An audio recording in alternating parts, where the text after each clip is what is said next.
All right, we are on. We're live. And with no Elijah here, just me. So I'm going to hold it down today. Elijah's vacationing. And yeah, we're late. I know. That was Jeff's fault. Yeah, it's my fault. And such is life. I was a little late too. I was doing a few things together, dealing with regulations, man. We talk about regulating society and deregulating society and all of what that means. And, there's a lot. And hang on, I have a good thing actually to talk about. Yeah, here we go. Anyway, dealing with some regulations. We had some work done at the house and I'm got to put up a bunch of smoke detectors. In fact, we have to put 4 of them up, and it's just really bizarre. My house is actually pretty small, and we have to put smoke detectors up basically inside of 3 bedrooms within probably all within a 5-foot radius of one another, just behind these doors that basically never close. And it's just absurd, man. Like you understand how deregulation, it's born of absurd situations like the one that I'm in. And although I'm a big fan of smoke detectors, I'm not a big fan of having 4 of them. It's actually going to be 4 of them, not 3 of them, in a basically kind of a 4-foot radius. It's just things like that. They give rise to examples of nuttiness and examples of regulations gone too far, and regulations that where the person who is enforcing the regulation doesn't have any leeway over the ability to say, well, look, in this particular case, we don't really need to do that because instead of 1, we have 4, as though the one that goes off, one of them goes off, and they have to be all daisy chained, like interconnected together, as if one goes off, we're not going to hear it. You know what I mean? It's wow, it's just crazy. So the point being,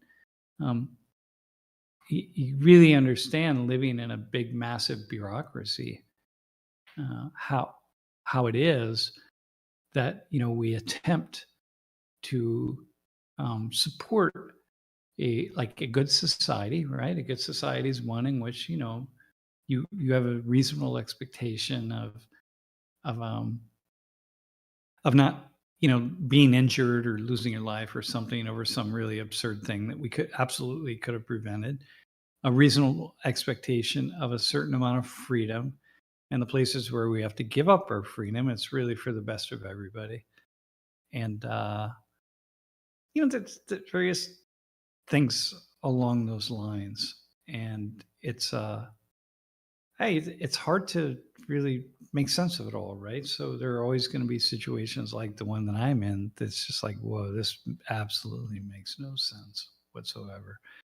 But you got to just live with it because that's part of living in a certain kind of world. And so this is good. Hey, by the way, Jenny Lee, Lori and we're just trying to put our schedule together, so I'm going to reach out very soon. The questions that I have just kind of keep growing. So listen, here's I'm going to see if I can share my screen and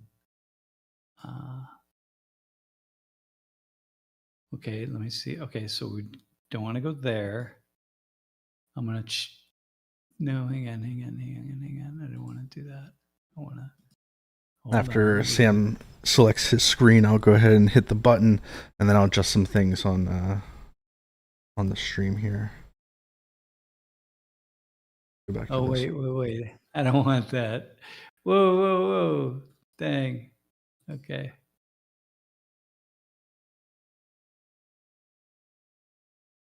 Okay, wait, we're still here, right, Yep. Jeff? We're Yep. good. All right, hang on. I got to do this. I got to um, share this window. For some reason, Sam's computer only allows him to go first to Discord and then to other windows. I want to change the actual window is what I'm doing. You're talking about overregulation, and I do hear you with the overregulation thing. Sometimes people overstate the lack of need for it. Like, obviously there's red tape that goes too far, but there's some people who don't want red tape at all. There's a clip from I think it was Joe Rogan with Dave Rubin, and Dave Rubin was like kind of trying to do the libertarian approach to a lot of this stuff. Are you ready for your screen? Yeah. I'm good. No, listen. It's really it's difficult because you have to have certain regulations, but you're always going to run the risk, and you want to set it up so that individuals don't have a lot of leeway in terms of applying those regulations, because that just means that anybody can just make decisions. So you have to just make it. So in my particular case, it's like, whoa, this guy's going to have 4 smoke detectors within a 4-foot radius of one another. This is really absurd. Like, we don't need this, but you can't give the guy the in this case, it's a man, the inspector, that kind of leeway, because if you do, then someone's going to take advantage of the leeway in a different kind of place and cut a corner. And this is how it is. And so this is part of living in a world in which, and that we're living in. So you sort of have to just kind of suck it up, and here we go.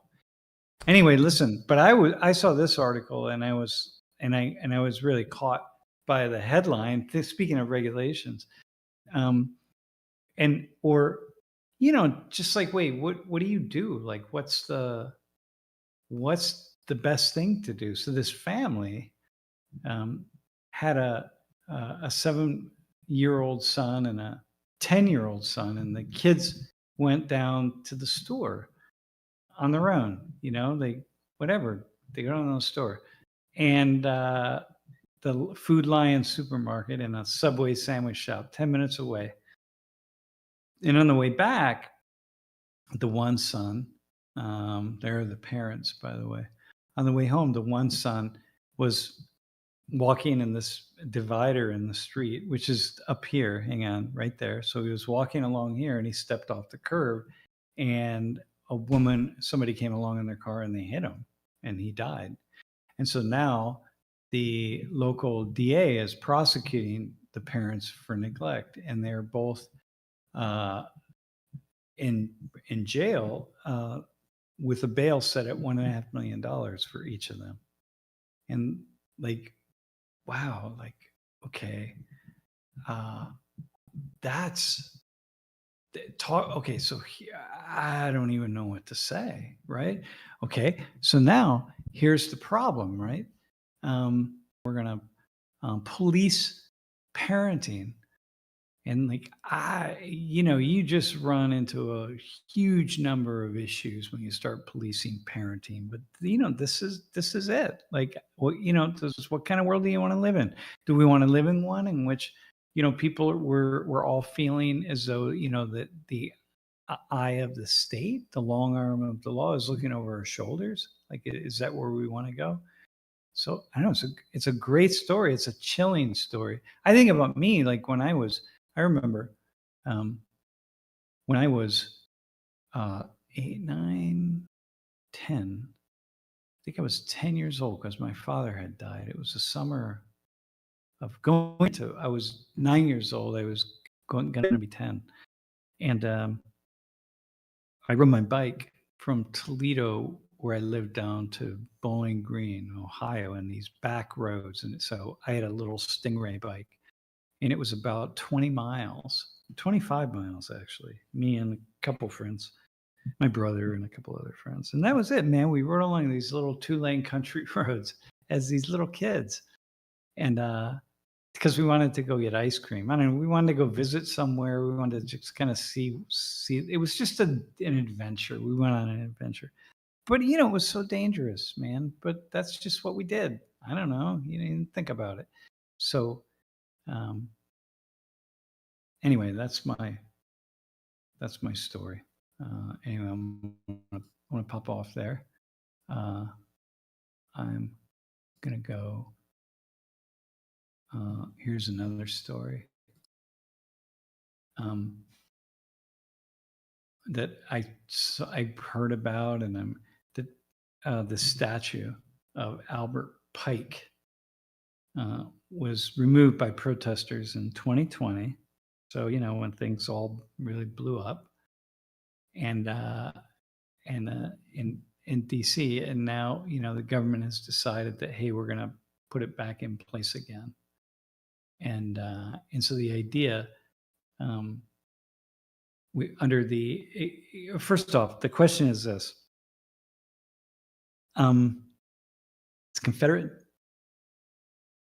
Army Brigadier General, okay? So protesters from the left said, hey, why are we racism protesters to say, hey, why are we holding out this Confederate general? Why do we have a statue to this guy? Which, you might ask, like, how did he get a statue of all the people that could have statues?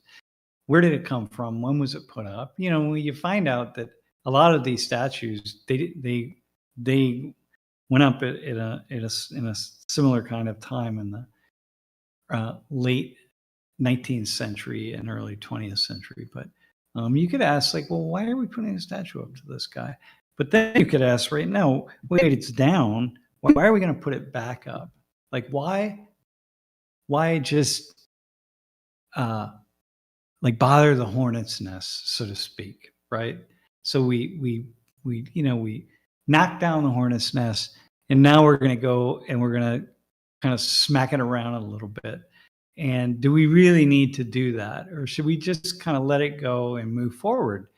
Do we want to continue to be provocateurs, or is this statue really that important?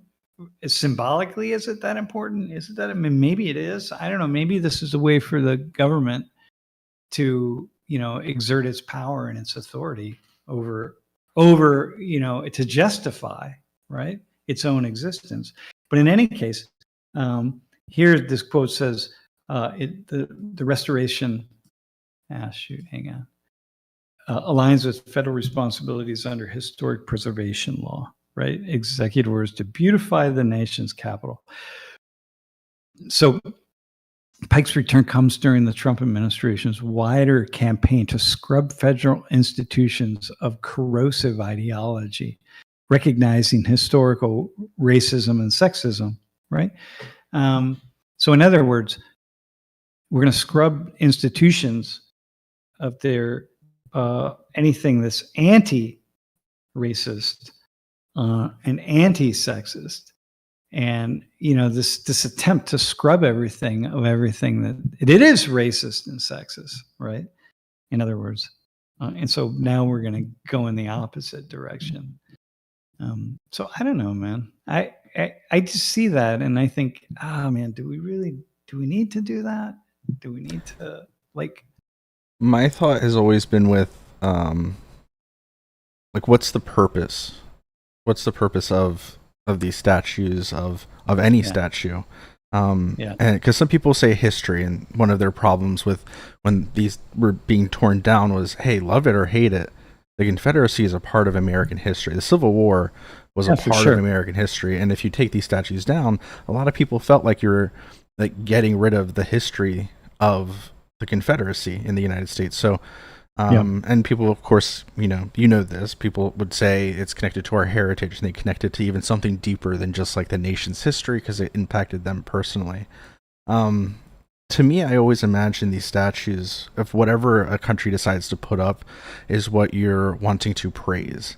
And I think it's I'm wondering what exactly are they wanting to praise? Are they just trying to keep in mind all of American history?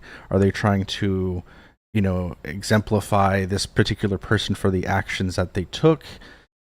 I'm not exactly sure exactly like what this guy's statue is about or what he did exactly. I know he was a general maybe, but yeah, like what's the Well, purpose?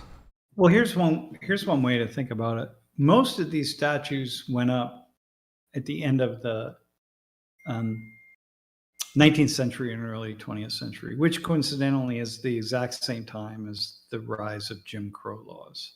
Okay, this the concerted attempt to establish these separate but equal, so to speak, social arrangements in the United States between white people and black and brown people. So it strikes me as a little bit odd when you ask that question, what's the purpose? Well, you can only answer that question within the context of that, because there's a very strong movement to institutionalize a certain ideology on the part of a relatively small number of people. People in the South whose, ancestry was tied to Confederacy weren't wanting to put statues up. The statues went up because a small group of people decided to have a movement to put them up all over the South. So that's the first thing to keep in mind, right? This is not a movement about Southern heritage and Southern culture coming from Southern people. It's a movement coming from a relatively small number of people. And so once you kind of start there, then it really, in a way changes the conversation. And I think it has to change in that kind of way. So, I don't know. Do we really want to have something that supports Jim Crow? Like, is that it? Is this where we are? And again, as a nation, I don't just is that what we want? So here we go. Anyway, that's one. Here's another thing that I saw in the news.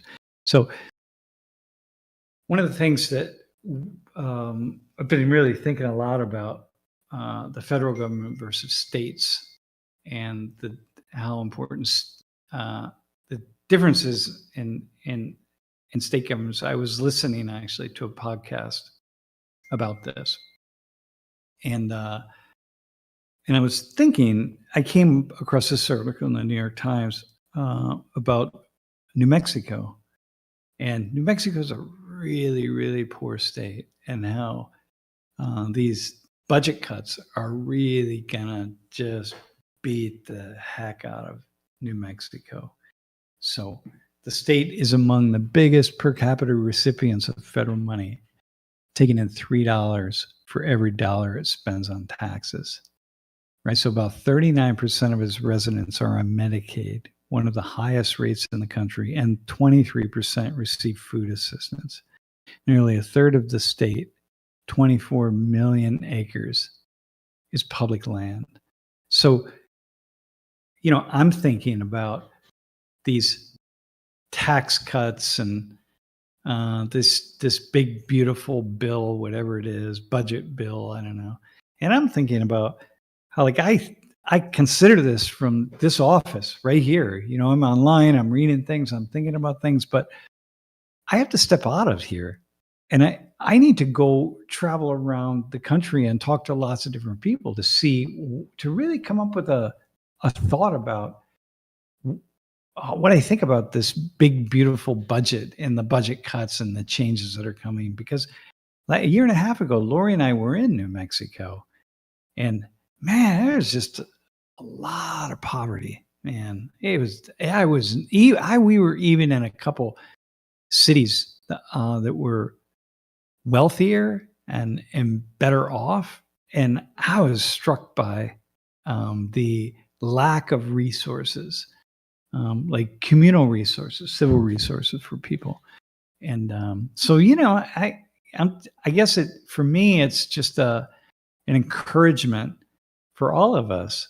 Like here, the state estimates it will lose 2.8 billion annually in Medicaid funding. Like, okay, it's like do we really need to like just beat people. I don't know, man. I don't know.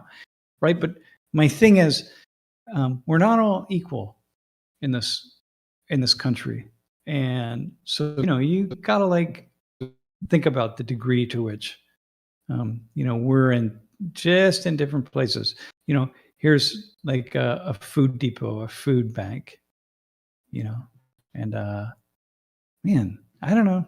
I feel that. Like I really, really feel that. And I think that if we're going to maintain this e pluribus unum, this like, that we're all linked together, then we need to realize that like these people here, um, hang on, these people here in this photo are just as American as anybody else in the country. And, what happens to them happens to the rest of us. Like we're all linked in this together. And so, I don't know, man. It feels a little bit unsettling, in my humble opinion. So, definitely having been there. Yeah. So, all right, there we go. There's that. And I guess for me, I really want to encourage folks to think about that. This article here, this guy, Bill White, and his son, his name's Timothy. So Bill White was an evangelical pastor who believed that being gay is a sin, and then his son comes out to him, and he loved his kids, he loved his son, and he had to make a decision. And it's kind of groundbreaking when you build your whole life around a certain ideology, a certain way of seeing the world, and then suddenly you've got to change that. Or you don't have to change it, but you're really confronted with something that tells you you're going to have a heartbreaking transformation here. Either A, you're going to change the way you understand everything about God that you imagined, because it really is everything. It's not just like, well, it's just this one thing. I was wrong about the fact that God dislikes people who are gay. It's like, no. If you go that route, once you let that sort of gauntlet fall, everything else can just start to crash around you, crash and burn, man. Because I was saying this in class today, I was talking to some students. Once you live by a literalist interpretation of some kind of text, meaning you believe the text is 100% accurate, you can't believe that any part of it is mistaken. We were talking about Noah's Ark, and I'm like, well, you got to believe that. If you believe that, then you got to believe that there was a big boat that did all of that. And you can't, once you go to the place where you think, well, there are certain mysteries that we don't understand, that maybe it's just not meant for me to understand. Well, then once you do that, it's like a house of cards. It's just going to start to fall left, right, and center, because that means that everything is subject to being questioned. And maybe the mystery of understanding is the great mystery is even believing in God herself, all of that, everything. So anyway, so this guy, he was really torn, right? It's either A, believe that what I think about God is wrong, or disavow or push my child aside who I love. And like, damn, man, what a like a gut wrenching experience to have. It's like you might have to have a New York Times subscription to listen to that or to read it. But it's cool. It's a really, really cool interview with both of them, with the father and the son. And I'm talking about their journey together and what that means. By the way, I've been looking for hardware for my pocket door So he started seeing like hardware here, of course, because the economy. And I'm not looking for door handles, but We need to get you on the ad economy. block. Dude, I need to get ad blocked, man. Yeah, this is nonsense. Oh my god. Yeah. So anyway, it's cool. It's just a really nice article. I appreciated that. Just the conversation. My favorite ads, just because it's on my mind, is like if you look up because you order toilet paper from Amazon or something, and then you go to the New York Times or something, and it's like, oh, are you also interested in a new toilet or a bidet or like all of this other stuff? It's like, bro, I was buying some toilet paper. Just toilet paper, man. I'll take a whole bidet. Yeah. In fact, give me one of those $25,000 bidets from Japan. Yeah, it heats up before you even get to the seat. I know, I have a bidet. It heats up already. The seat's hot, the water's hot, but it wasn't $25,000. The $25,000 one, I think it does other things that I probably can't mention here. Yeah, I'm trying to be like, what the heck? Things we used to pay other people to do, right? We still can. We can pay people, but now we can just pay the bidet. Anyway, I thought that was kind of like. Here's another thing. I'm just going through a lot of stuff that I saw. I saw that the U.S. is starting to make visa deposits for people coming from different places. So we threatened to do it from lots of places, but these are, from Malawi and Zambia.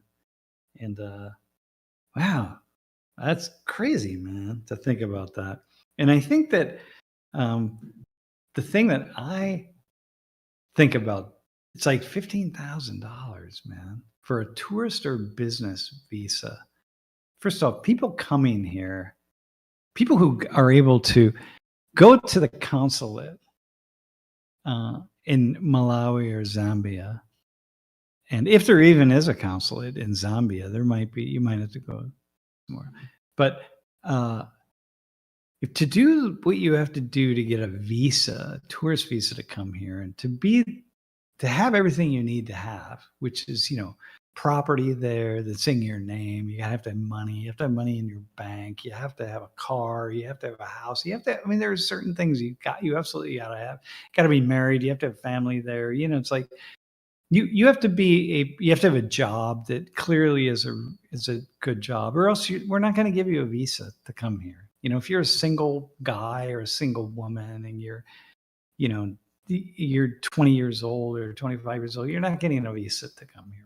You don't have property, you don't have money, you don't have a bank account, but you're able to cobble together airfare to get to the United States. You're not getting a visa at the visa interview at the consulate.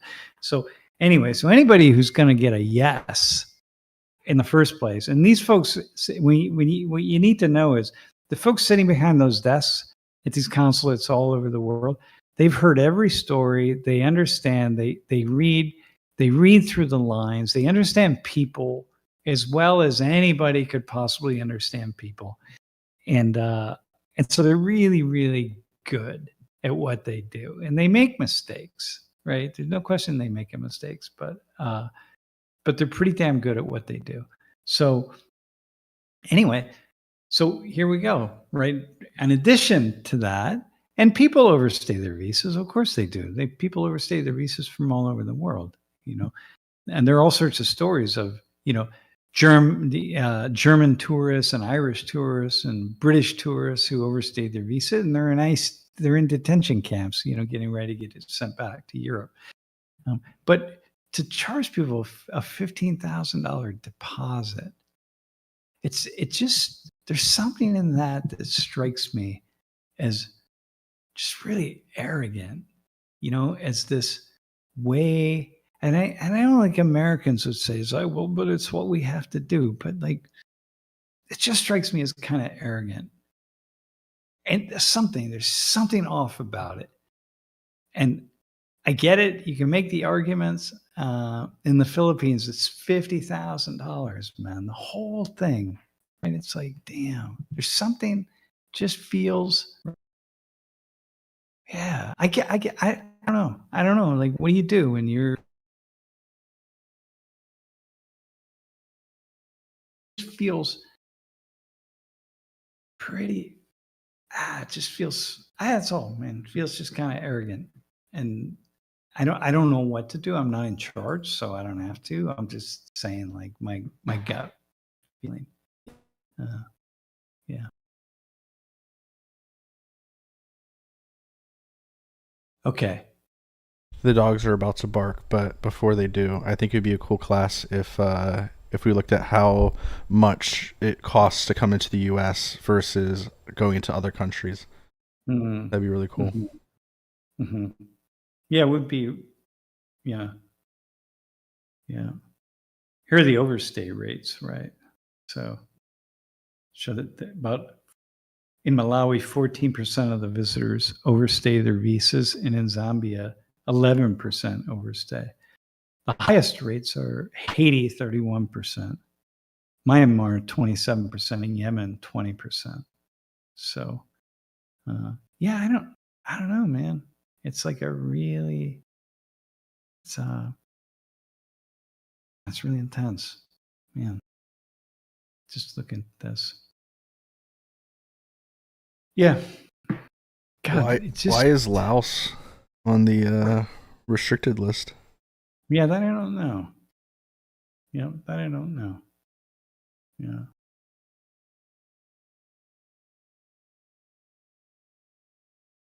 All right, man. A couple more things.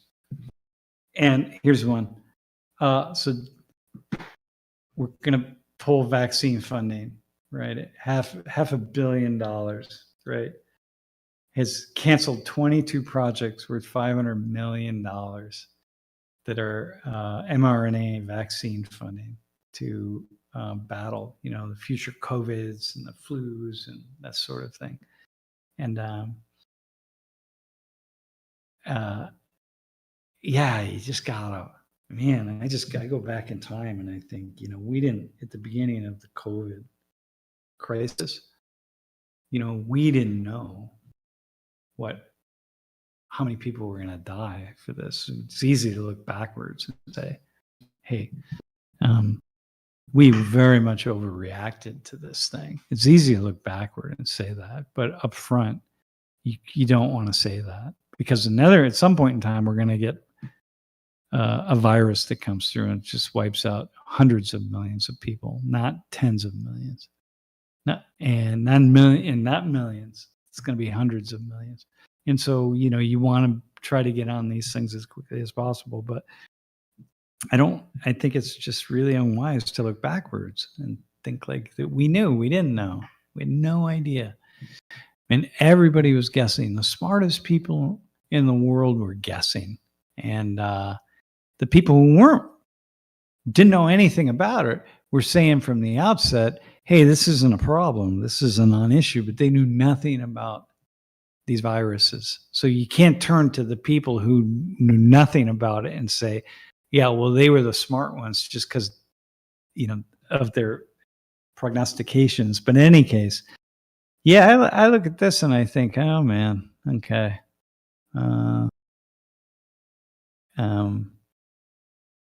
But whatever, maybe there are other approaches. So we'll see. I don't know. We don't know. That's why this is an interesting article. I'm going to put it up in the chat because it's from the BBC, so it'll be free. This is the stuff, man. You gotta. So we have one, James Gallagher. He's the health and science correspondent.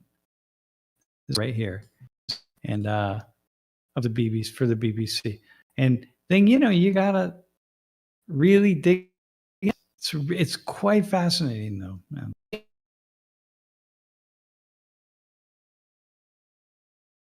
Okay, so that's one. My gut feeling is this guy right here, this Kennedy. Yeah, I don't know, man. I don't know. I'm not. I'll reserve my judgment. Okay. I'm to the point where I think we need to have somebody from like Johns Hopkins, or maybe we should reach out to somebody at the Hershey Medical Center, some person who works in the science with viruses and exposure and all of these things to actually kind of break down what we know in quote unquote hindsight, like somebody said in the chat. Because it feels like even when we're getting close to the truth, I feel like somebody's still lying in some way. Like we're only getting half or part of the truth because the other half is just political theater going towards one particular side. Yeah. Well, you know what? There have been a couple books that have come out on COVID, and one in particular that's really quite well done. I forget the name of it, but really worth reading if you want to know. You really got it's a great book to read. I'll find it. All right, man. Here's another piece. 50% tariffs on India for buying Russian oil, and I think my head's spinning constantly with the Donald Trump's relationship with Russia. I remember when he was making arguments to the U.S. Security agencies, intelligence agencies, that he believed Vladimir Putin over them when they said that the Russians were involved in sort of somehow in the elections in 2016. Whether they were or they weren't at the time, we didn't. What the intelligence agencies were saying is like, yeah, we think we have evidence that they were, and Trump's saying, well, Vladimir here, my buddy, said they weren't, so he's a nice guy. I'm going to believe him. So I think back to there, and then the Russians become an enemy again, and then they become our friend again, and an enemy again, and now somehow they're an enemy again. And I think maybe this is just kind of, with Trump, it's more realistic actually, that sometimes they're an enemy and sometimes they're a friend, and maybe that's kind of how it should be with every nation. In some ways, we work together, right? Like I'm just thinking out loud, and I'm thinking, nobody's either all an enemy or all a friend, right? It's like that's kind of how it goes. And so, like, all right, so now we're gonna go off on India for buying Russian oil. And I think 50% tariffs on India, I'm thinking, well, I've been to India once again, and I think, man, I don't know, I have a lot that I would say there. Okay, final thing, man. The tariff effect, billions in revenue, but no economic earthquake. So Trump's idea is what he lobbied for was, well, we're actually going to use tariffs to eliminate income taxes, right? We're going to reduce our income taxes to being very, very small because we're going to get foreign nations to pay for them by having really high tariffs. And I thought, that's kind of that's a big statement, actually. I'm not sure that we really comprehend that. I have a way to, like, the way to think about this is, the way I think about it is, every nation is set up in the world that you're going to have to trade with other nations, and you want to sell more to other nations than you have to buy from other countries. Okay, so you always want to sell more and buy less, and that gives you a trade surplus. So if you can do that with every single country, you sell more to them than you buy from them. That's a surplus in every single country, and that's ideally what you want, right? You want to be the person that's selling stuff. It's just like the way to think about it, it's like a business, right? If I'm running my own business, I want to be whatever it is that I have to buy to run my business. I need to make sure that my costs for the business are less than what I'm able to charge for the things that I make or provide or service in my business. So countries are the exact same way.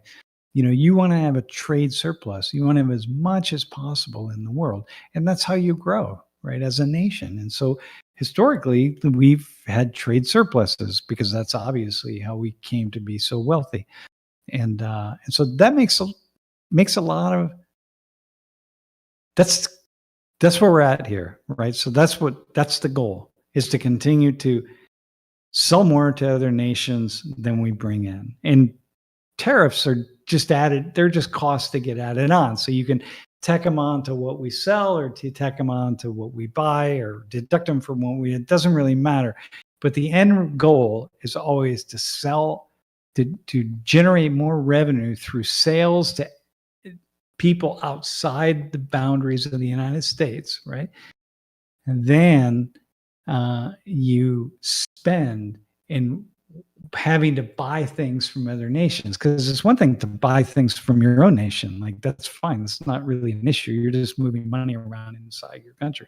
But it's the money you have to ship outside of your country, where you could have used that money to develop your own country, right? Do all sorts of things, whether it's build bridges or infrastructure or whatever the case is, or give money to your people for childcare, whatever it is.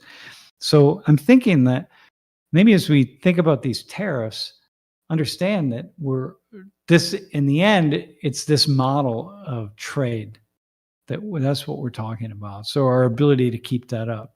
So when Trump is saying like, hey, we're going to generate all this revenue, well, that's with the idea that people are going to maintain their current behavior, as opposed to like, well, we won't buy stuff from the United States. We'll buy it from somebody else.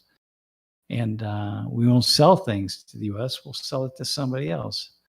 And that the rest of the world can come together in these trade pacts, like the BRIC Pact, for example, and they can just make some decisions down the road to say, well, the US is too unreliable, so we're going to work it out on our own.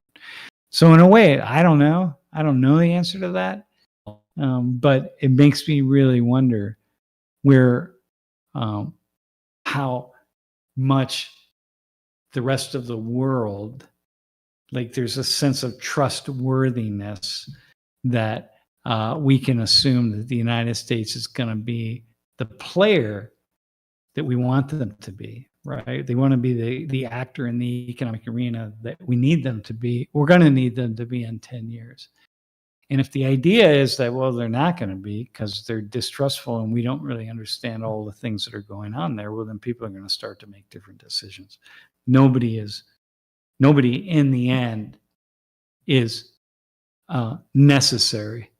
You go far enough into the future, there's no nation in the world that's absolutely necessary. So, we can be like completely irrelevant. And at the same time, who knows, maybe these tariffs are going to be the thing that absolutely reshapes the global empire in favor of the United States. I don't know that. Yeah, I don't know. For me, I keep going back and forth on it. It seems a little absurd. It seems good in some ways in the short term, and bad in other ways. If we go back to India, it's like, dude, India's a poor country, man. Do we want to just like squeeze every rupee out of Indians? Not every Indian is poor, clearly, but those who are, like, damn, man.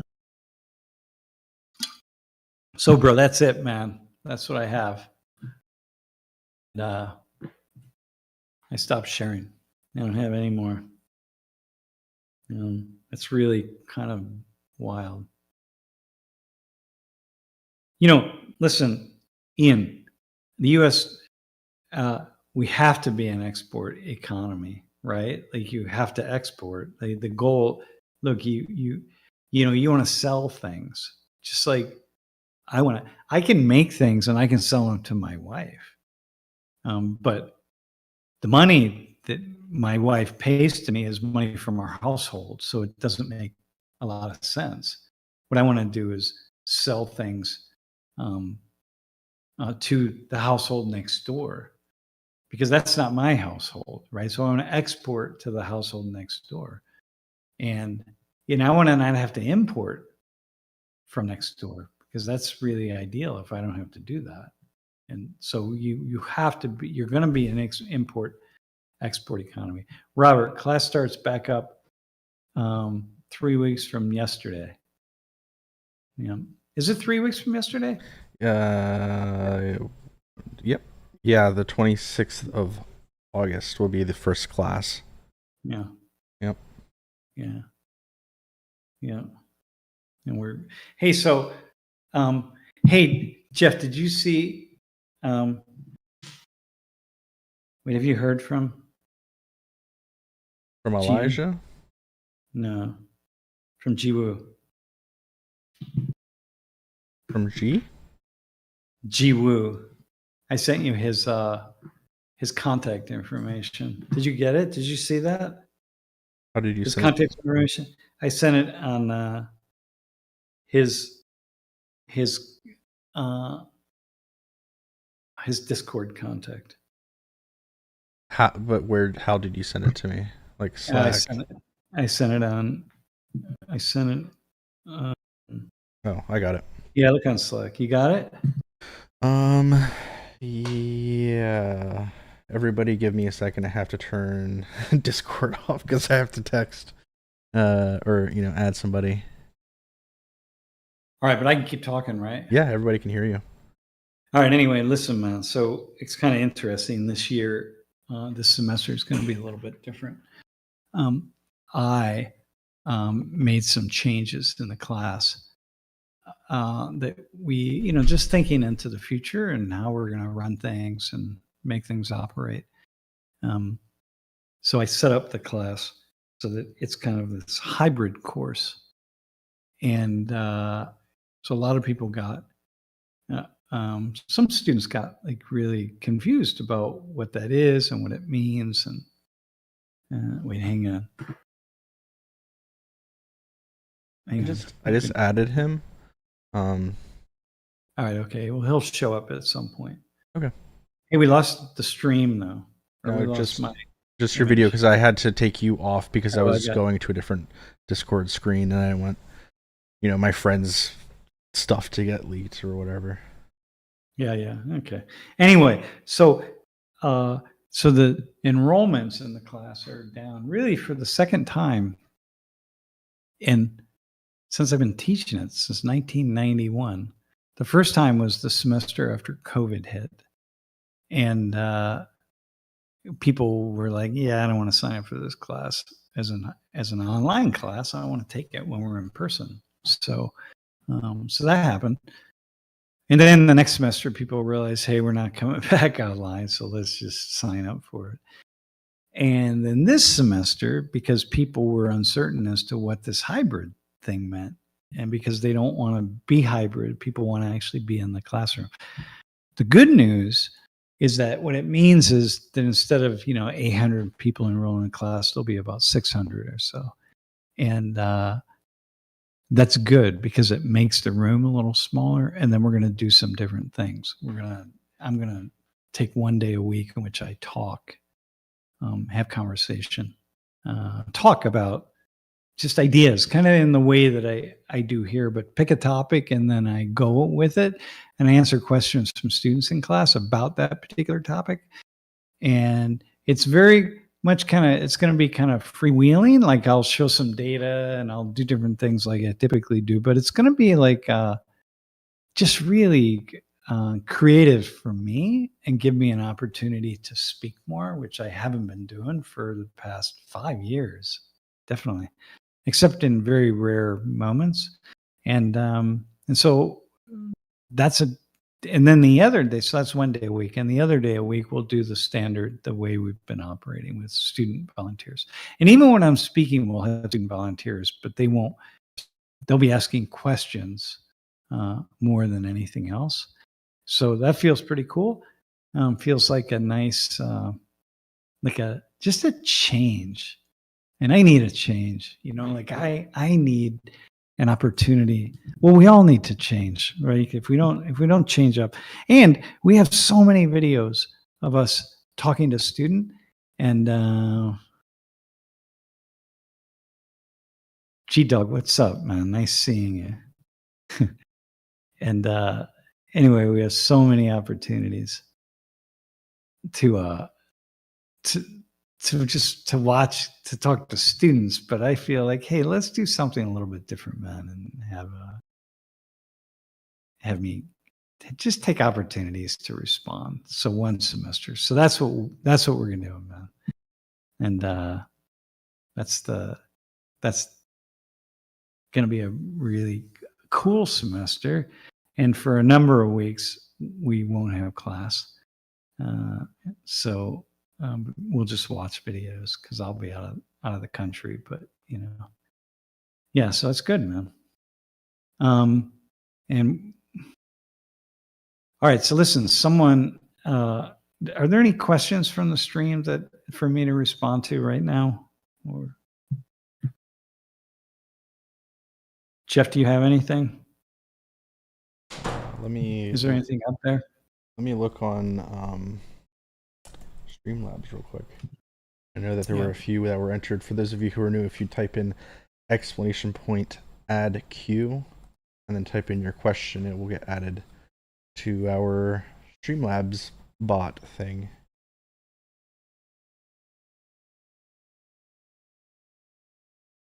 Uh, 5 o'clock in the morning, all the way in South Korea. G-Dog. What are you doing up at 5 a.m.? He probably hasn't gone to bed yet. He said he just woke up. Yeah. When did you get your ears pierced and why? My first piercing was when I was 18. And I don't know why. I guess it's probably the same reason. I don't know. Not many people had ear piercings. And I had to figure out if that was back when, it was very clear that in the left ear, you were a regular, just a piercing. If you did it in the right ear, it meant you were gay. This is back in the 70s, right? So this is 1978 when I got the piercing. Maybe 1979. But in any case, so I had to figure out, was it left ear or right ear? And then I had to figure out if I was gay or straight. And then I got left ear. And then it was, and I had a girlfriend at the time, so I figured I must be straight. So that helped. And then after that, I was in Mexico. In 86, I was in Mexico. So I just had one earring. I don't know, it was like, I think I had a hoop in the end. Then I went to Mexico and I had my appendix out in Mexico. And I got these two cuffs to signify the fact that one that I went into the hospital and the other one that I made it out of. Yeah. It was a public hospital in Mexico City. So in the 70s, did it mean you were bisexual if you had both ears pierced? You know what? I don't know, because very few men had both ears pierced. Really? It was just one. Yeah. It probably meant more that you were gay, if I had to guess. If I remember correctly, yeah. But I think it was the right ear was definitely like but I'm not sure that many people paid attention. But you know what? Do you know what the calling sign, like the way that you could look at a guy and tell if he was gay when I was in college? No. The length of their shorts. Oh. If their shorts were above the knee, then they were probably gay. Nowadays, everybody wears shorts that are above their knees. Yeah. So it's not the sign anymore, just like the right ear is no longer a sign. Because I went to high school, like, I think probably my high school had like 600 people in my class, so like 2,400 to maybe 2,700 students in the whole high school. And there was a percentage of the guys who had their ears pierced, and I think every single one of them, it was both. So. Well, but the things changed, man. There was a lot of piercing later in the 90s. The late 90s, the early 2000s, I started seeing lots of people. I got my second piercing done, like on my right ear. Then I balanced it out probably in 1987 then. And then like 1989, I got another one. So I had four earrings, two in each ear. by like 1989. So I was 29. And those I got, one was an earring that I got with my wife. It was kind of like an engagement ring of sorts. It was like a kind of this commitment earring of sorts. And then we just recently, the most recent one was last January. We were in Miami and we got our ears pierced right up here. This one right here. So I have 3 in this ear and 2 in this ear, and then the cuffs. And I don't. So it's really funny, man. Sometimes I see men with earrings, and Jeff, I don't know like how you have this, or G. I see that I don't see many Korean men with earrings. So like I get that people would think you're American if you have your ears pierced as a guy in Korea. But sometimes I see men, especially who are my age, and they have, let's say, 1 piercing, maybe 2, and I'm always like really kind of struck by it, like, whoa, that person has a pierced ear, and I don't I forget the fact that I have earrings. Like I don't think about it. It's a very strange thing. Like in part, I don't look at myself in a mirror very often, much to the chagrin of my wife. Like to make sure my hair is combed or whatever the case. I don't know, but yeah. So I'm often struck by that. But anyway, that's the long answer to your question. That's how that's what happened. And the reason I got my very first piercing was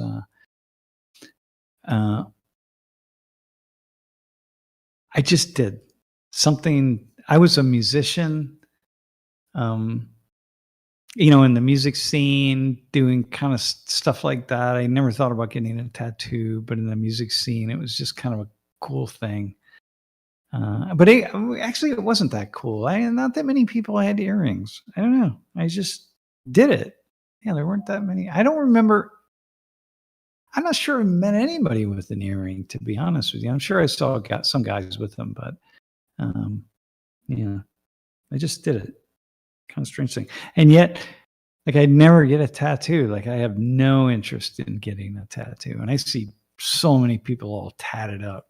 And like, God, I'm blown away by. We were in New York over the weekend. I can't believe how many tattoos there are on people. Man, it's hard to even. Keep talking. You're going to go off screen again because the guy just messaged me, so I'll get him in the call. 1 second. I have to invite him to the server and all that kind of stuff. All right. Hey, G, I have this guy. You can chime in on this. Yeah. Yeah, we have a guest coming in. So no, I just wanted to pop on to the stream at the end here for a couple minutes and ask him a few questions. All right, you're back on. All right, man. Let me know when he's ready to hop on. There was a person who asked a question. Let me find it here. Jack asked, do you believe morality is intrinsic to humanity? If not, how should morality be constructed? Oh man, I don't have. That's such a big question. That's such a big question. I think for me, morality is simply a kind of some sense of right and wrong and good and bad. That's like when everything under the umbrella of morality is about right and wrong, good and bad, and right and wrong that isn't just basic survival, right? So like. I just watched a squirrel that was sitting up on a limb outside of my window. And I think a blue jay came in and made a noise to scare the squirrel, and the squirrel jumped off. So the right thing for the squirrel to do was to save its life was like as a result of that noise. And blue jays will do that sometimes. They'll make a noise that sounds like an alarm noise to scare the other birds and get them out of the way, like at bird feeders and stuff like that. They'll do that a lot. And so that's not that. So the right thing, the good thing for the squirrel would be to jump off and run away because it might be dangerous. But that's not what we're talking about with morality. And but for human beings, that's kind of essentially what it is. And so it gets very convoluted and complex because the things that I might think are right, somebody else might think are sexist or racist. And so the moral codes are the things that we're arguing over all the time. This thing called a moral order, the ordering of rightness and wrongness, and the degrees to which it's layered in society in such complex ways that there's so much room to argue and bicker and struggle about it, and that's just kind of what we're left to, right? There's no singular way. I mean, you can believe there is. You can have whatever outlet you want to fall back on, whether it's religious text or hieroglyphics in a cave, or your own, meanderings or dreamlike states that you get into, thinking like you have the truth for everybody else. But from my estimation, sociologically, is that no, there's nothing that's inherently right or wrong that we can really sort of hold on to. Now, there are things that come up pretty damn close to being absolutes, like, the one that I have is female genital mutilation that I always come back to, man, FGM. It's just like, nah, I can't get anywhere. I can't get anywhere in my mind where that could be right in some kind of situation, right? I mean, but murdering somebody, well, yeah, you have self-defense, you have all sorts of things. We have war, the people kill in war and they justify it in 1,000 different ways. So there are all sorts of places where you could say, my wife to the hospital, she was giving birth in the back seat and I was speeding. And I accidentally sped through a red light and I killed somebody. It's like, well, hang on, right or wrong, right? Like you can go to all these so many different combinations and permutations of rightness and wrongness, right? So anyway, that's what we're destined to struggle with as a species. Our big brains allow us to create if-then statements that shape our understanding of causality and motivation and all of these factors, so that we're destined to argue over rightness and wrongness. And so, then when you get to really complex things, like tariffs, are tariffs right or are tariffs wrong? Are they good or are they bad? It takes a lot, man. It just takes a whole lot. So, yeah. Anyway, that's it. Hey, Jeff. Yes, sir. Is Chiwu there? He's checking his audio, and then he'll jump into the waiting room. So it should only be another minute or so. Yeah, I met this young guy the other day, and be interesting, man. He reminded me of the other G. Yeah. Wait, what's your question? True basement goblin. Is that a different basement goblin than last time? Yeah. Oh, they were talking about during your class that represents economic inequality as a linear problem with the stairs of upward mobility. In reality, if I graduate as a doctor, my whole family gets to rise the ladder, which creates a ripple question mark. And essentially, I think what they're saying is, for individuals, how does it change if it's with like a group, like a family, a local community? Because hypothetically, if I go from making $20,000 a year to $220,000 a year, my entire family is going to benefit from it, not just me as an individual. Yeah. Well, look, one of the arguments for direct intervention in these matters, like things like affirmative action, one of the arguments for that would be that, well, when you uplift one person, you're uplifting their entire family. So if you say like, well, we're going to ensure that a certain number of people who are historically disadvantaged in some way, that we're going to give them an opportunity to move forward. It's not just giving them an opportunity to move forward, it's giving a a wider network of people around them that opportunity. And then it's not just moving those other people forward because their salary increases, let's say, but it's actually other things. They have a different sense of motivation for like studying harder in school and seeing that that it's possible for them to get into certain kinds of jobs and move into the middle class or the upper middle class or whatever. So one of the motivations for those kinds of programs was just that, and it does create the ripple effect. So like you are. So this is one of the things. But the problem is then once the ripple effect is in play, hang on, I have to knock this.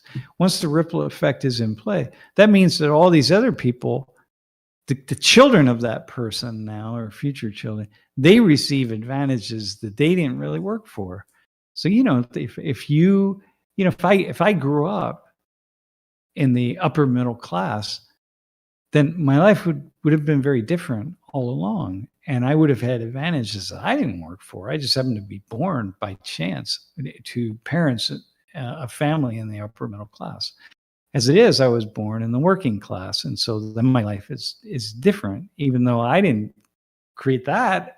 I didn't choose that. Well, maybe I did in some cosmic way. I don't really know how it works. But that's the other side. Wait, why do kids who just happen to be born to parents who have a lot of money, why do they get to have these advantages? Like how is that fair in a world where that happens?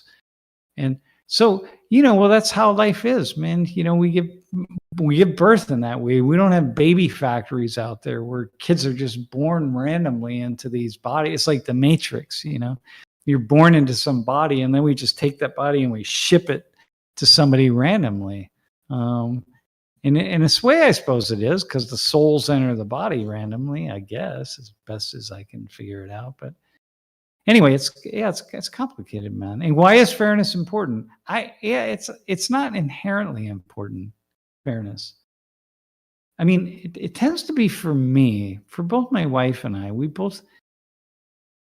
it's her more so than me, but there just seems to be, well, first off, life isn't fair. It's not fair at all. Things happen to people. One person gets cancer, another person doesn't. One person gets hit broadsided by a school bus and the other person doesn't. It's just, that's life, man. I don't know what's going to happen to me when I walk outside on my deck. Maybe a tree limb falls on my head. Is that fair? It's neither fair nor unfair. It just is what it is. So I don't think that I think it's only important to the degree to which we think it is. Yeah. So if life is inherently not fair, I guess the question is why it's worth focusing on. I guess because I think the reason that we focus on it is because when you live in a large social system with lots of people, you have to in order to have stability in that social system, you have to have people, the members, believe in the legitimacy of that system. And legitimacy, probably more than anything else, is built around fairness. And fairness might be that we have a royal family, and the royal family gets 80% of all the goods and resources, and everybody else, scrambles for the 20%. But people believe that that's fair because they're the royal family, and okay, that's how it operates. But the point is, fairness is linked to legitimacy, and we want legitimacy because legitimacy is linked to stability. You don't want people questioning all this all the time, because then you just have an endless series of revolts and revolutions and people struggling. Look, why do people not steal from rich people, like poor people? Hey, Jack, Thanks for that. I actually, thanks for saying that. It was a great answer. I actually thought that was a pretty cool answer myself. It might be the only meaningful thing I've said in the last hour and 15 minutes. But yeah, it's really, that's what we want, right? So like, I don't, my wife will always ask, it's really funny, like poor, you go to like wherever it is, poor people mostly kill other poor people. That's kind of how it happens. Violence.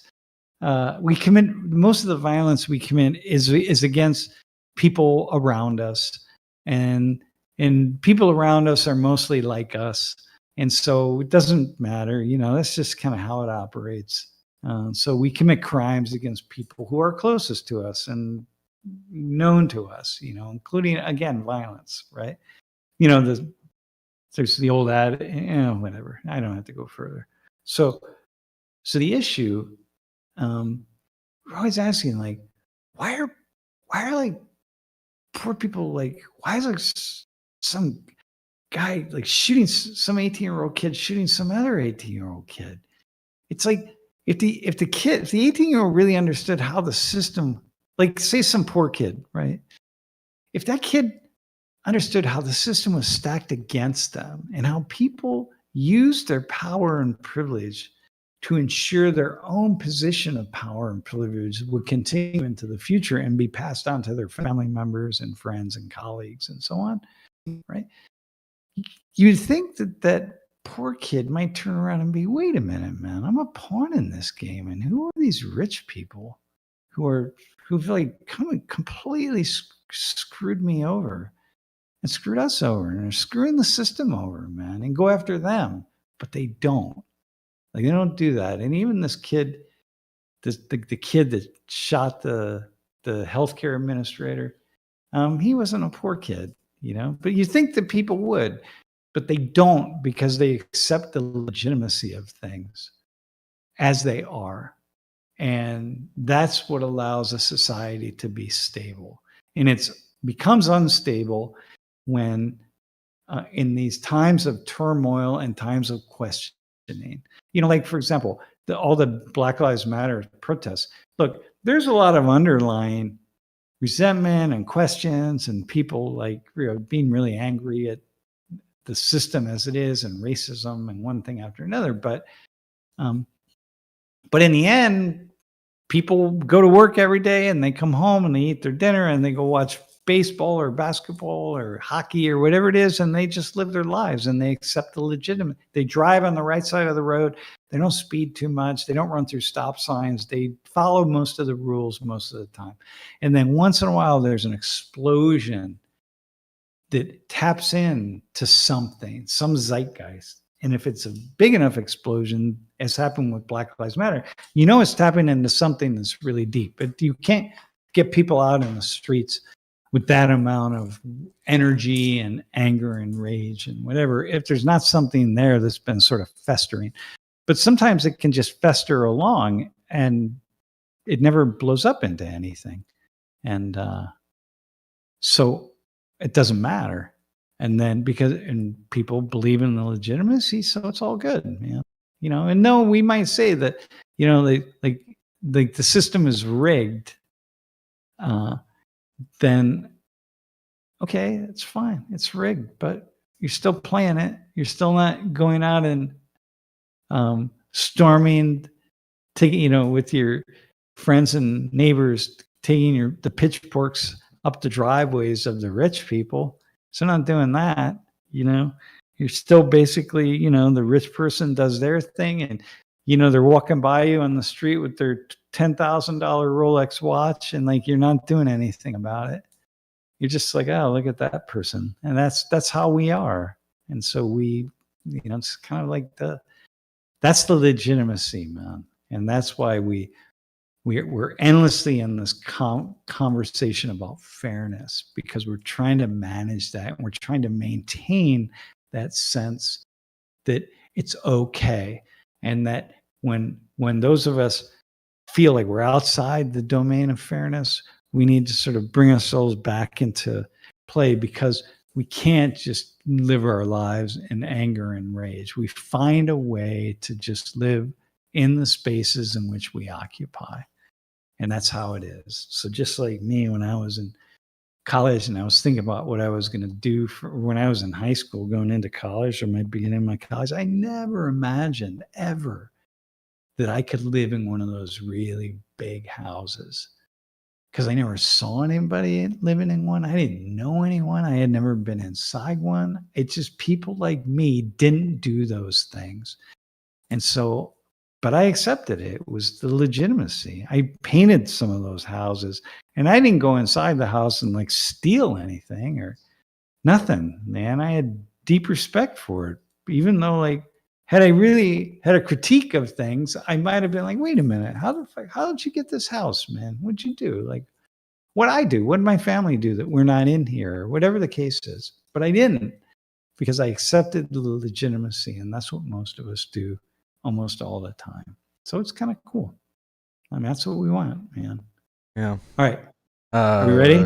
Yeah, Jason, by the way, the reason that you go even when the McRib isn't is in the month of March when the Shamrock Shake is out. Mhm. But that's about it. All right, we're bringing him on. Hello, Jay. Hello. Yeah, Chiwu, what's up, man? Is your camera working? Camera. It should be working. How do I turn on my camera? Go down in Discord, man, at the bottom of your screen, and click, and you'll see your camera. It should be green. And then Click on your Discord screen. Once he's on camera, I'll go Right, ahead Jeff? and adjust. Yeah. Oh, sorry. You couldn't hear me. Yes. If you hover over the Discord call on the bottom, there should be a little microphone and a little camera logo. You should be able to hit that camera logo and it should pop right on. It says here that I can't broadcast myself, and the camera button is disabled. Oh, hang on. All right. Hang on. You know what? Let's go hop back off screen, and then we'll come back at this. See if you can enable it. You can just stay in here. Hold on. All right. Put me back on the main screen. Wait, I just changed it. You should be able to do it now. I think I just put all of our settings up to the world. There you are, man. What's up, bro? Hey, Jeff, I'm looking at me on the screen. It's because everything's shifted, so you got to give me a second, and I'll move everything. No, that's cool. That's cool. Chiwa, how are you, man? A little today? Tired. It's been my third day in senior year in high school. Yeah. And I've been having some trouble with changing courses and things. So yeah. So I'm a little bit tired, but other than that, I feel fine.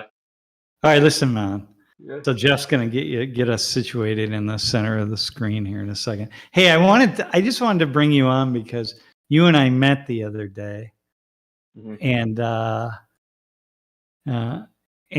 we hang on. I'm like distracted because I'm watching the actual live stream and Jeff like doing this. But Jeff, I'll just let you do your magic, and I'll just talk to.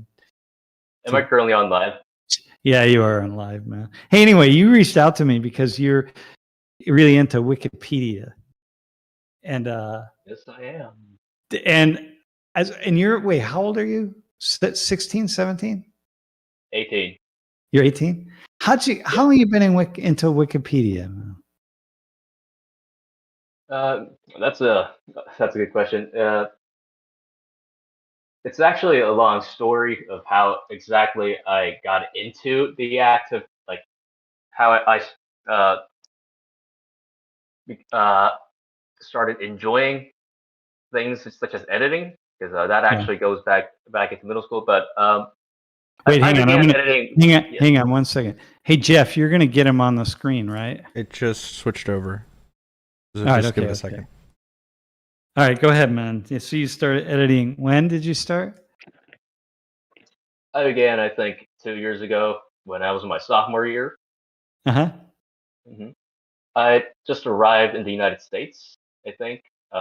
It was maybe 4 or 5 years after I came here in Georgia. So I was just browsing the website for, well, to fulfill my other intellectual desires. Uh-huh. Even before I began Wikipedia editing, I was a pretty big history and geography nerd, so I really enjoyed looking up such obscure things and topics. Yeah. And and then I you just stumbled upon, and then yeah, you stumble upon, you just got lost in the vortex. yeah, Yeah. that's what happened. And I got lost, and I stumbled upon this page. So the title of the page is actually So the title of the page is The Battle of Choen. It was a pretty minor but pretty significant battle that happened, I think, during the 13th century in Korea. Uh-huh. It was, I think, during the second Mongol invasion of Korea. And I started reading the page. It was really short. And what I noticed that it was so poorly written that I felt that just using my knowledge on Korean history, which mostly stems from middle school history class, I thought I could just do it better. Like, I can write better than this. So I just went straight to the edit button and I just started editing. And then, well, I got hooked in because once I realized that most articles on Korean history in the English Wikipedia is of equally horrible quality. And so the articles I mostly edit on is all Korea related. I do like make some copy edits on non-Korea related articles, but Yeah. most of the time my work goes on articles related to Korean history or maybe Korean society. Well,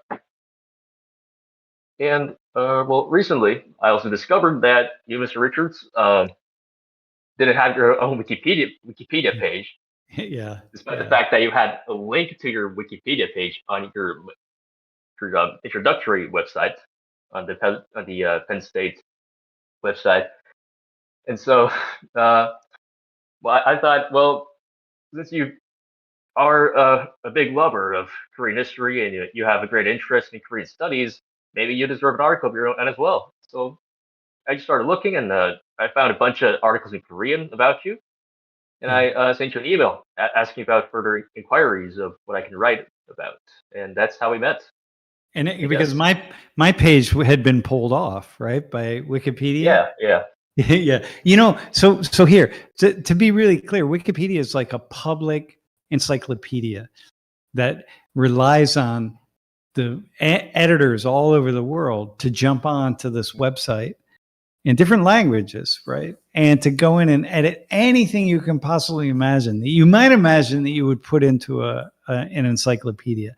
It's like the story of life itself, right? History, people, everything, whatever you want to do. But people have built it, people like yourself, right? So me, I've edited a few things myself, but I think what struck me most about you is that, wait, you're in high school and you're into Wikipedia in this way, and then it sort of pushes on some things for me that I just think that, you, and again, this is the Korea thing, but this young Korean kid who's like, really focused on your education and your work and stuff, that you're going to be editing an encyclopedia at the age of 16. So I was really struck by that, man. Yeah. It's pretty intense. Just to clarify things a bit, in Korean standards, I am not really I was not all that much into my studying. Yeah. So part of the reason why I even in the United States was because, well, my parents had to pull me out because my grades were like rock bottom. Oh, that's a good. Hey, G, man. I know people like you. G and Sam are in the chat. But that's me, right? Like, I mean, I used to skip class and go down to the library and just read books because I thought that was much more interesting than what was going on in my class. I'd have to go to the back of the library in my high school, and I'd have to find a desk that had like these sort of walls around it, and I'd build up these books, and I would just sit back there and read so nobody could see me, so they couldn't come back and tell me I had to go to class. And because it was just much more interesting, and I didn't care about grades. It was irrelevant, you know. So I think that's also what you know. If Wikipedia would have existed for me back when I was your age, I was a sophomore in high school. I absolutely would have been in the computer lab or wherever I could have been editing Wikipedia as opposed to going to class and memorizing meaningless information.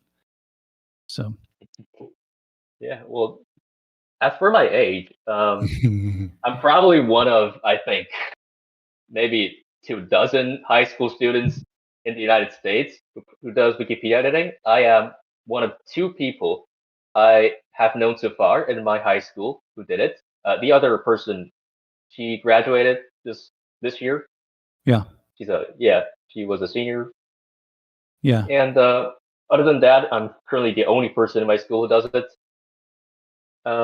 And last year, actually, I went to the annual the North American Wikipedia conference. That's called the Wiki Conference North America. Yeah. It was held in Indianapolis, so my parents drove me maybe 10 hours all the way to Indiana, and Yeah. I was the only high school student there. Not was I only not was I the only high school student there. I was the only minor there. The only Yeah, that's kind of person who was wild. younger than a college student. Yeah, There were that's like maybe wild, man. 1 or 2 college students, but I was like the only high school student. Yeah, no, A that's lot of people were wild. pretty, A lot of people were pretty amazed actually. Yeah, no, people really get into this because you know you learn so much, right? Look, if I wasn't teaching in the way, so my research when I research a class, let's say, like I want to hit some topic, whatever the topic is, you know, I'm just digging down deep into data and information. I mean, that's what I do, right? But I go to Wikipedia all the time because mostly it's pretty trustworthy. Because what happens if you don't know anybody, people, unless it's a page that nobody pays attention to, but if it's a page that people are paying attention to, lots and lots, could be dozens or hundreds of people are on there editing all the time. So it becomes like a place where battles are fought and won and lost over who gets to define. Like right now with the war with Gaza and Israel, man, you know, I imagine there's so many people who are going onto these pages and writing and overwriting and canceling each other out and all sorts of stuff. So that's kind of the nature of it. I consider Wikipedia to be perhaps one of the most successful examples of collective intelligence. I think it really is. Yeah, it was really okay. So so listen. Here's a question for you. How do you like when you're thinking about writing? Let's say you have a couple things that you've picked out that several things you've worked on, right? But what about like how do you know that you're being fair to how you edit? Like how do you know like this stuff on Korea, let's say, like how do you know that you're being fair to like what actually happened versus, I mean, you know, here you are, you're now 18 years old, right? Versus what you think it should say versus what it really needs to say. Like, how are you thinking about that? That's a good question. And I think it's also a question a lot of a lot more experienced veteran editors also ask themselves a lot. Mm-hmm. So most of the time, I try to write each prose as neutral and straight to the fact ish as possible. So in for example, if I was writing about like a certain political event or policy that was ought to be contentious in some way, then I try to find articles maybe that represents both arguments, and then write it in a way that says maybe, well, according to this reporter from this news this news outlet, this policy was criticized for this reason by this academic. Try to balance each other out. Well, of course, there's also the concern of like, you know, maintaining like a false balance in some occasions, but that's really the thing is no Wikipedia article is like perfect, and bias in Wikipedia is, well, this is kind of might be a sensitive issue, but I think it's inevitable to some degree, Yeah. because Yeah. everything on the website is based on community consensus. Wikipedia is really like there are no really absolute, like, written in stone guidelines on Wikipedia, and Yeah. a huge portion of its guidelines are very much community driven. It's driven by community consensus. So Consensus a is actually what community. really determines a lot of things that goes on the website. Okay. So So like it's really up to collective intelligence. so a group of people could come together and make a decision about, hey, we're going to edit this wiki page according to these standards that we've decided are really important. And if nobody notices, then the page is skewed.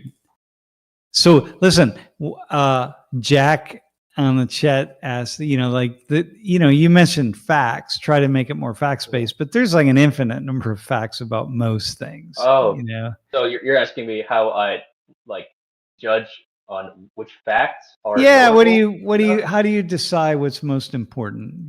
And how much does it is, how much are you thinking, man, I'm like 18 years old. Like, wow, like who am I to say, right? That's actually uh, what I thought initially when I first began editing, and then I Uh-huh. realized that a lot of editors agree that the most important rule on Wikipedia is be bold. That's actually part of their, that's actually like part of their like guidelines and things. Um, what the mindset of most editors, I guess, like including me, is that if there is inaccurate or poorly written information on the website, then it's better that I fix it or try to improve it to a certain degree than just leave it there. It might not be perfect, but if I can improve it, then any improvement is going to be welcome. And it Okay. doesn't really Okay. I matter, got that. whether, I got that. So as long as you can improve with a small p, because obviously we don't. Here, hang on. I'm going to pull my page up for a second. Jeff, let me see if I can. Okay, so hang on. We're going to here. Now, just to add, I'm not exactly like a very experienced editor in Wikipedia terms, because there are people on the website who've been editing for like more than over 20 years Yeah. and have like more than 100,000 edits. I'm currently at a mere 1,700 edits in total, and that's not really a lot in Wikipedia standards. Although No, it could it's differ, not. whether like most of your editing is focused on adding content or just doing general fixes and But things. dude, but Yeah, still 1,700 is yeah, 1,700, man. That's still a lot. Like, oh my yeah. God. Well, Right? Yeah. So hang on, Jeff's going to put up my page here, and you and I are going to go at the bottom of the page in a second. So here, so if we look at my page, everything that's on here, not everything, but like hang on, let me look at this. There's references. There's 17 references, which really isn't very many by wiki standards, I suppose. Wait, Jeff, are you going to be able to get that up there? Hang on. Yeah, it is up there. All right. Okay. There it is. Okay. So 17 references. So anybody can go onto this page and edit it. If you have to get an account with Wikipedia, but anybody can go on and edit my page or any other page, right? that's correct. And since your page is not protected, anyone without an account can also edit as well. And it's As long not as they have protected. access to the website itself. Yeah, it's not protected. What do you have to do to protect it? You have to request Not really sure. I haven't really done this myself before, but apparently you have to like make a request on a special like maintenance page, and then some of the administrators will come and put a protection status on it. Yeah, okay. But somebody Yeah. like me, I like just some knucklehead like me, it doesn't really matter. So like protection. So uh, protected pages or pages that have a high risk of being vandalized. It's not. It doesn't really have anything to do with like just how much of an impact the subject itself has. It really depends on like how vulnerable the article is and how like frequent vandalism is on that page. Yeah, okay, I So got you. yeah, Huh. if you like manage to say something super contentious, then well, uh, that might lead to a lock, I guess. Yeah, But yeah. All right. Well, it's kind of wild, man. I mean, I look at this and look, I'm the kimchi ambassador in Korea. Gee, did you know that? I'm now the actually official kimchi ambassador. All right, hang on. I'm going to stop sharing that. So anybody can pop on there, and on any page, really, right? And if it's protected, you have to have a wiki account. And then the key about so if someone just writes random stuff up there, like say on my page, eventually, if I don't report it, like let's say random stuff, like whatever, I'm like, who knows? No one will take it down unless someone reports it or goes in and changes it, right? It just stays up there. yes, but I'd say there's a pretty good. So if it's not like if it's a pretty serious level of vandalism, like someone just added a whole paragraph of nonsense on there, then I'd say there's a pretty big chance that it's gonna get deleted in the next 2 minutes. Because there's people called pending changes reviewers who just like watches all the Wikipedia like change logs and things. And since your article is a biography and it's a biography of a living person, it's considered paramount in terms of reliability. It's one of those pages that are considered to be most important when it comes to fitting in reliability standards. So got you. Okay. yeah. All right. That's cool. All right. Well, listen, man, here's what I want to say. It's just so interesting listening to you and thinking about you just like how you're seeing the stuff and how you're thinking about things and thinking about life. And I remember, just about your future and your career. It's so fascinating. Somebody like you're like a hero to me because I would go back and if I were your age, I know. Listen, if I were your age, I want to be you. I want to be doing what you're doing. Yeah, I think it's just really, really cool. And if I had a kid, I want my kid doing the stuff that you're doing. I want him editing Wikipedia pages as opposed to, I don't know what else they want. Okay, I want him like playing baseball too, but and the thing is, that's what the community wants as well. They want more younger people to start hopping onto Wikipedia and start editing things for themselves because the current age of like the average Wikipedian is, in my opinion, well, I don't really have the statistics for this, obviously, but I think it's probably around the 40s, like the 40s to 50s. Because the people who, a lot of the editors, especially like the veteran editors, or people who began editing early on in the early 2000s when the website was first created. And the like young editors, especially like editors who are like college students and younger, are not like all that common. The community wants like more participation in college and high school levels as well. And they're actually like encouraging teachers to use Wikipedia in their teachings. That was actually one of the main topics of the conference back in 2024. Yeah. So listen, Aardvark 99 Rex, you wrote that Wikipedia has gone woke. No, Wikipedia hasn't gone woke. It's just that a certain number of woke people jumped on Wikipedia and started shaping things in a particular woke direction. But that just requires people who aren't woke in that way to jump on Wikipedia and start editing some things and changing them over.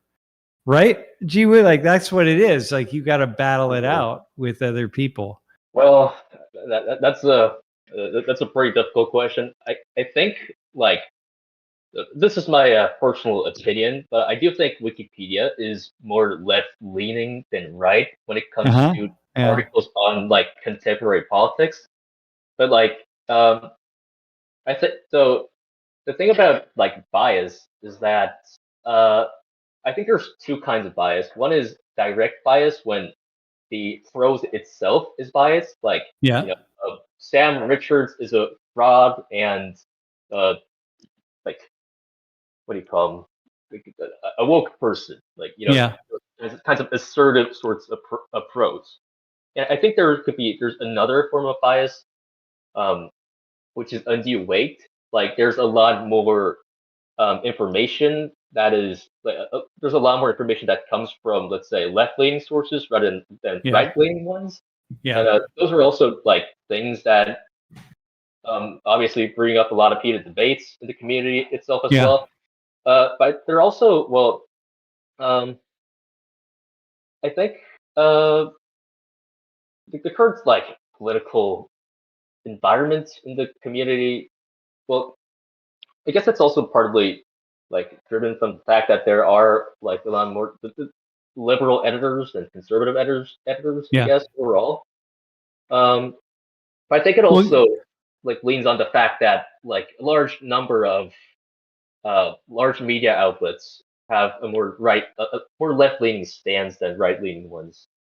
Well, here at the other side, there's certain people tend to be drawn to certain platforms, right? Like Reddit tends to be a more left-leaning liberal platform. It's a lot easier to find things on Reddit on the left, just sort of on a regular basis, right? And so maybe Wikipedia kind of leans a little bit in that direction as well. But that just then requires people who have different views. It's better if lots of people from different perspectives get on and like really kind of work it out, put other perspectives in there. It would really require a lot of people to like G said in the chat, internal and external biases. I think let's say that there's an article and that this fact on Wikipedia is wrong, but it's a protected page, right? And you don't have the credentials to edit it.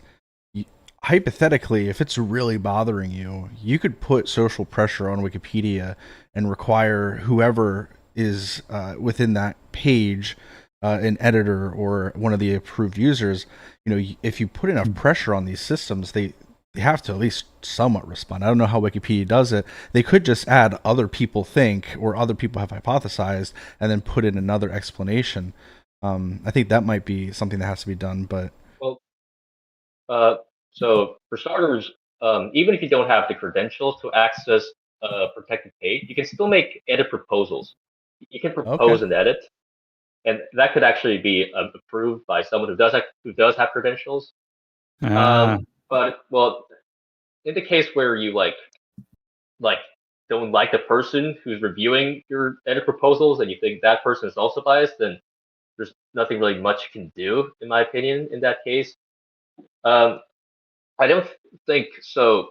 A lot of other so the Wikipedia community in general is very aware of such situations where like a bunch of people just start campaigning on a single page, and then like a huge train wreck happens in the top pages, and it's just complete chaos. And it has actually happened multiple times before. I've seen some of them happen. It's cool. I don't think it's really I don't really think it's a good idea in general to like start a campaign or something to pressure Wikipedia. I agree. Rather than you should like try to convince other editors first on the top pages. A lot of like beginner editors and IP users, they don't even know the existence of the top page, so they just like try to brute force like their edits through the process. Well, that's not that's not going to work. It's always much better to talk things out in the talk pages. If you like, if you really disagree with something that's on the page, and it's not something you can change easily by yourself. Yo, So, you know what? Yeah, it's important that everyone stays cordial. Yeah, That's this really is the golden rule. Yeah, no, it's like totally, it's about as democratic as you can get, right? Which is what you want, and it's information, and it's strangely as a place where the democratic marketplace is really in operation, and people are engaging and communicating with one another. And I don't know, man, it just seems like Wikipedia in that sense is it just thinks, I don't know, man. That's cool. So for you, anyway, bottom line is, you and I talk, and I say, hey, you got to just come on the office hours on Wednesday. Just have a quick conversation. And if anybody wants to get on there and edit my page, but the problem is, people can get on and edit my page, but they have to have some references, right? Like, yeah. People could just say something and like, okay, it's fine. Sam Richards looks like Mark Kittrell from Harvest Family Radio or whatever, right? And okay, cool. But that's you really have to have some kind of reference. Yeah. Yeah, you do. Especially if it's a biography of a living person. Yeah, I got you. Yeah, all right. That's pretty cool. Well, all right, listen, man. Thanks. And I also just think it's just cool. Good for you, man. I like I really get inspired because I'm a professor. I get inspired by students who yeah, you can we'll take G. You'll just be the source of everything, man. All right. We'll just record we'll a put video. You down. Yeah.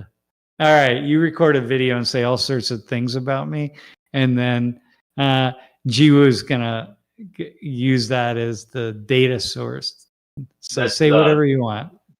That's only possible in limited circumstances. The primary sources like YouTube videos, Instagram posts, those are, you can only use them in very limited situations. But I guess you could, but I don't know. Well, I've asked some questions about this in the community, and ask them if it's okay to ask someone, ask the subject of your article to produce a primary source so that could be added as reference.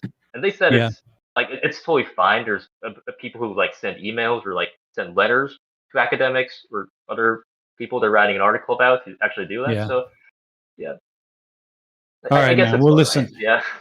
I just did. Hey, Jeff, do you have the link to the interview that I did that we posted? That I just posted yesterday? Yeah. No, but I can get it to you in a second. Can you put that in the chat? Sure. So I did an interview for a podcast, and primary source is always the best. I did an interview with a podcast in which I really talked a lot about my life and about different reasons why, just my life, the story of my life and how I got here and so on. And that would be a really good source of background information, right? You could use that because it's a podcast, and you'd be able to. Podcast. Okay. I'll send it to you. You can decide. All right. Okay. We'll link it up on the chat. Just one thing. If I were to use that primary source to write a whole prose of background information on your early life, I'm gonna have to put it as in an interview kind of prose. So, in a podcast with this person, Sam Richards explained that he was grown in this way while he was in his teenage years, something like that. You can't just make it assertive if it's a primary source. Yeah. I don't think that's really going to fit reliability standards, but that's stuff for later. So whatever. Hey, all right, man. All right. Well, listen, it's awesome meeting you. Thanks for coming on. And it's cool. Good luck. It's an honor. It's great. Every Korean I know, I think they've heard about you. You're really famous in Korea. In fact, I think you're like at least 5 times more famous in South Korea than you're in the United States. So Yeah, great. probably. Like, yeah, like, I'm I'm not pretty very. sure. I'm pretty sure like Korean students send you emails every day. I get a lot of All emails sorts of from things. Korean Yeah, students. Listen, but I am definitely a legend in my own mind. All right. And that's all that counts. That's all that That's all that matters. counts. When I'm laying on my deathbed, as long as we've been a legend in our own minds, we're good. Yeah. Yeah. that's facts. Yeah. Yeah. True facts. Anyway, listen, I do have so bro, thanks for coming on, and I'll send you a couple things, man. I'll definitely send you a link to this video, yeah, or to the podcast interview. You can decide if you can use any of it. Yeah. All right. Thank you. All right, Chiwu. Thanks, man. Be well. Yeah. Bye.